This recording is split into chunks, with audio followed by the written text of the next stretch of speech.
Yo, yo, yo, it's me. Hi, I just watched the movie Ares in the movie theater and Ares. Yeah, I think.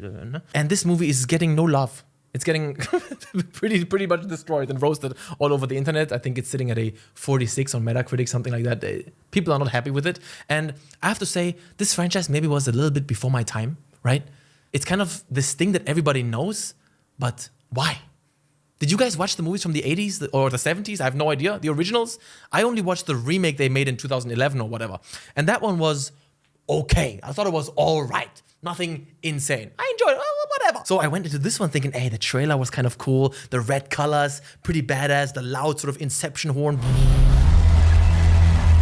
The trailer hooked me. It did. So I saw it and I think it is... I don't find it as bad as people say. I don't think it's shit. I didn't feel offended to my core when I saw it. I thought it was mid.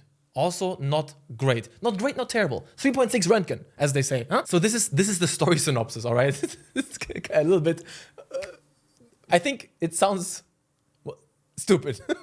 You have good company in blue and bad company in red. Big multi-billion-dollar AI companies. And in the bad company, the red company, you have the evil CEO who's trying to destroy the blue company. This is the basic idea of the movie. Bad, red versus good, blue. Simple. The whole time I saw the CEO of the bad company, I was like, where do I know this guy from? He looks so familiar. I know some of you are gonna say Jeffrey Dahmer. No. I know him from Kick-Ass. He was one of the best friends of Kick-Ass. It's a blast from the past. And I think it's kind of cool that his mother is played by the woman who's in sex education. Which, that's the thing. These two companies are basically competing for a technology. And this technology is print something out of their servers into reality, 3D print, and make that not fall apart after 29 minutes. Because they can already do that. They can summon things out of their digital world, but it always ends up falling apart. They cannot make it stay in reality. So they're looking for the permanence code. That's what they need, the permanence code.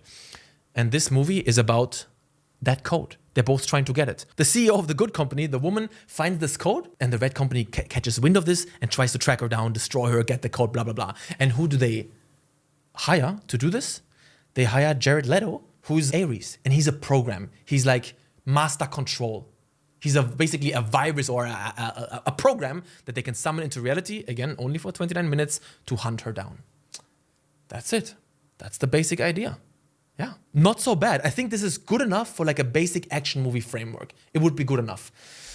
Sadly, the movie has a couple of issues, and why I ultimately think it doesn't work well. Bro, it goes on, and the first half an hour is so fast, and shit's always happening, that I thought, take a breath.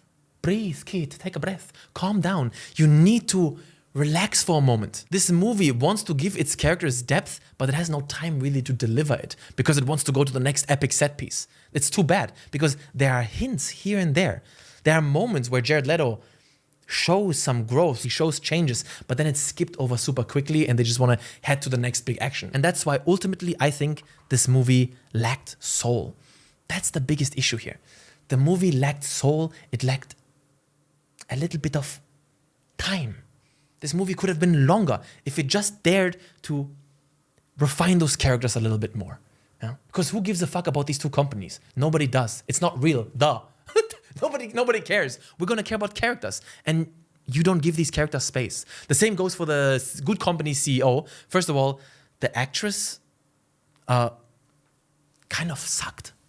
She was not good. She has a couple of moments where I'm thinking, wow, you want to do that again? It's no good. But she has a interesting past, or let's say a traumatic past, and even that, give it more time, brother. Give it more space. Refine these characters. You're gonna have a better movie in the end for it. But no, you just want to push and push and push and go fast and big explosions. It's very unfortunate.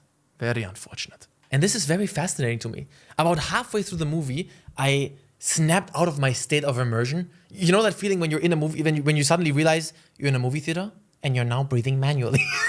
No, but I was sitting there thinking, why is this not working? The movie does so much right on paper, but it is exactly because of this. It's in a rush all the time. And I've seen this with so many movies in recent years where they can't seem to find a footing like, this is not a TikTok. This is not a YouTube video. People are already committed. They're not swiping. You know what I mean? You're already sitting there. You said, I will pay money. I will watch you. The threshold for somebody to leave the theater is infinitely higher than somebody to swipe to the next short. You know what I'm talking about. So take your time. You have it. Do it. And when we can have a good story, what's left? What's left is the action. And the action is not very good, I think. The close combat fight scenes are crazy over-the-top CGI, which, it's Tron, but even those I've seen better, like in Sucker Punch, that CGI was still cooler. Tron does not deliver anything remotely on that level. You have a couple of beat twists and cool stuff, throw the disc, and that's it. And then they have a lot of driving sequences where shit gets destroyed. All of it looks fine, but it's just fine. It's like drizzling on your head and you feel kind of nothing. That's at least how it went for me. So I can't really recommend this even for the action. There was a cool moment here where the movie sort of goes back to the 80s. That was pretty cool. And maybe it's a controversial take. I'm not sure. I'm not much into Hollywood drama. Jared Leto is a controversial guy, I think. I think he has like whatever. I don't know. I like him as an actor. Requiem for a Dream, great movie. And I think even in this movie, he's cool. I like him. He's the only one with energy and charisma on screen. Yeah. And then last but not least, this movie starts off really leaning into this whole AI subject matter. It's very contemporary. It's very important, right? We live in the times that we live in. This is an important issue for many people, for all of us. So the intro leans into this a lot. It constantly talks about AI, blah, blah, blah. But is this movie really about AI? Does it say anything noteworthy or interesting about AI? It doesn't. It really doesn't. If you're hoping for some type of Detroit Become Human, iRobot type shit, yeah, where the moral conflict of the robots are alive, do they feel something? Do they have rights? No, not really. A tiny bit here and there, but no. Overall, definitely not. It is very surface level, very shallow, and that is too bad, because hidden in there was potential. There was potential. Yeah. Ultimately, I was just slightly bored watching it. And would I recommend it? 5 out of 10. That's what I would say. Not right down the middle. Mediocre. Not hating it. All right. Thank you. Bye. Did you know that there's a UFC fighter from China who keeps her fighting career a secret from her parents because she has another career, actually? It's interesting. Check it out.